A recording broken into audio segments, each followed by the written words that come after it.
Итак, прививаться или нет – это самый популярный вопрос в последнее время, ответ на который лично я для себя уже нашел и спокойно получил 2 дозы вакцины от COVID-19. Но большинство россиян до сих пор не желают этого делать. А все дело в недоверии к властям и ко всему тому, что они там нам впаривают уже достаточно длительное время.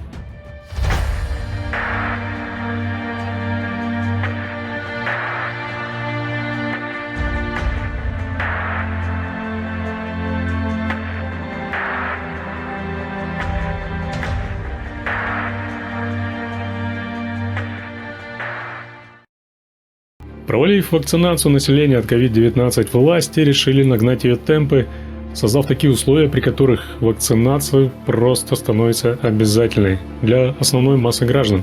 Так почему же так получилось? А все дело в недоверии. Все дело в том, как власти нашей страны последние 1,5 года информировали своих граждан об эпидемии. Несли чушь про сам коронавирус и пиарили ту самую лучшую в мире вакцину. Ведь посмотрите сами, сначала они говорили, что коронавирусом болеют только китайцы, мы не заболеем.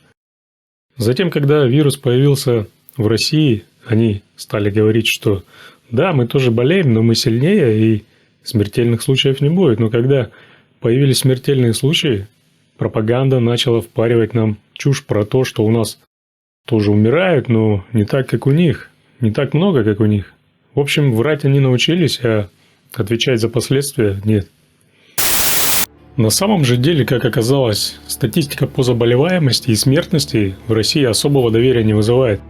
И реальные цифры в разы больше отчетных. В общем, госпропаганда все это время противоречила сама себе и несла такую чушь, что веры ей даже у преданной публики практически не осталось. Ну а бред отдельных сумасшедших про чипирование добил мозги остальных сомневавшихся россиян. Чтобы было понятно, я повторяю, это не прививка в нашем понимании, это чипирование. Посмотрите сами, раздавая QR-коды, государственные органы случайно рассекретили масштабы эпидемии ковида в России, то есть реальные цифры. В итоге получилось так, что эти реальные данные в 5 раз выше тех, которые нам впаривают из телевизора. Об этом говорится, кстати, в последнем расследовании «Медузы», «Медиазоны» и «Холода». Правда, на днях госорганы опровергли данную информацию. В итоге, когда пропаганда попыталась впарить гражданам вакцину, которая может быть и вправду неплохая, то тут сработала система защиты. Люди послали государству на 3 известные всем буквы. Да, примерно так. И что мы теперь наблюдаем? Люди массово не желают прививаться. Они готовы покупать липовые справки, сертификаты и QR-коды, лишь бы только не делать прививку. На сегодняшний день вакцинировалось только 22% россиян. В США, например, эта цифра составляет уже 58%.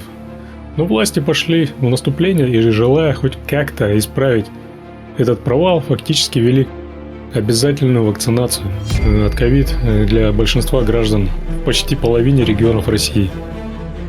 Так, например, под обязательную вакцинацию от COVID-19 уже попали работники сфер торговли, услуг, общепита, транспорта, здравоохранения, соцзащиты, ЖКХ, культуры, спорта, а также госслужащие и, конечно же, силовики.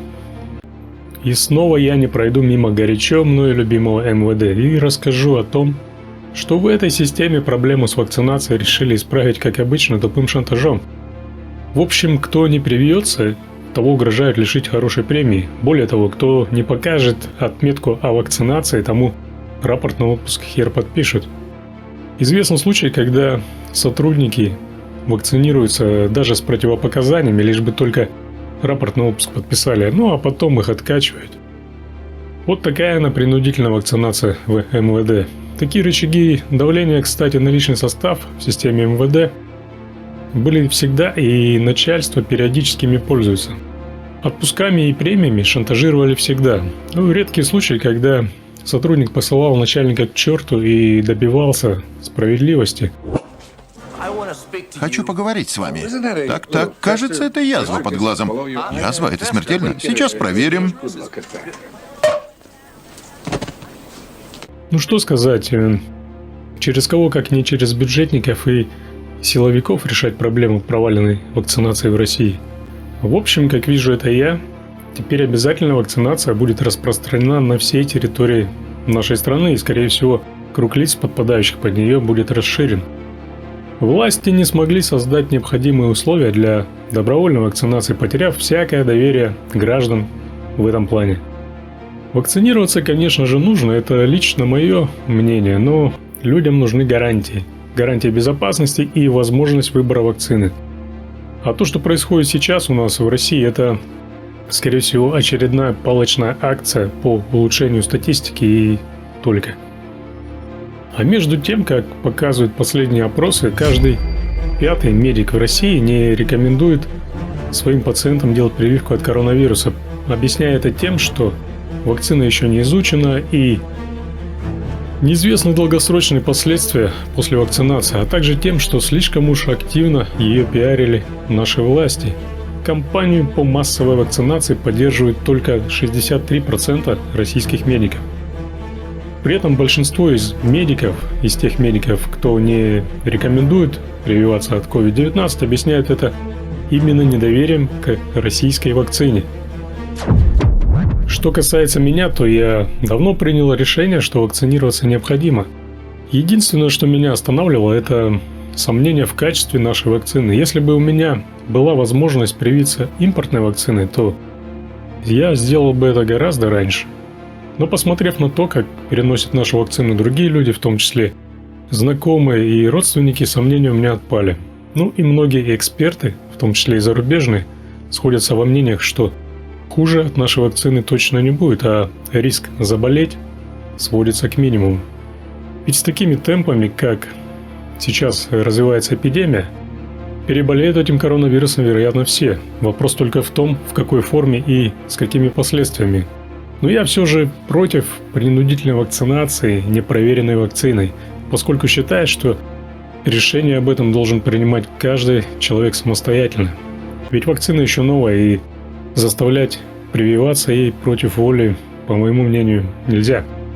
А еще я убежден, что если у нас в стране появятся импортные вакцины, то проблема с массовой вакцинацией будет решена. Кстати, чем привился бункерный дед, для меня большой вопрос. А привился ли он вообще? Да! Тише, тише, не ори. Мы знаем цену твоим словам. Да! Блин. Прошло уже полгода, как посадили Алексея Навального. За это время я никак не изменил своего мнения и по-прежнему считаю, что он находится в местах лишения свободы незаконно, по политическим мотивам, и он немедленно должен быть освобожден, впрочем, как и многие другие политзаключенные у нас в стране. Ну что сказать, политическое поле в России сейчас заминировано, и на нем периодически кто-то подрывается, в последнее время все чаще и чаще. И процедура, которая должна состояться в сентябре этого года, вообще будет мало чем похожа на выборы, но помешать и спутать карты жуликам, я считаю, все-таки стоит. Свободу Навальному, свободу всем политзаключенным. У меня на сегодня все. Оставляйте комментарии, ставьте лайки, делитесь этим видео и подписывайтесь на этот канал. Здесь вас никто не обманет.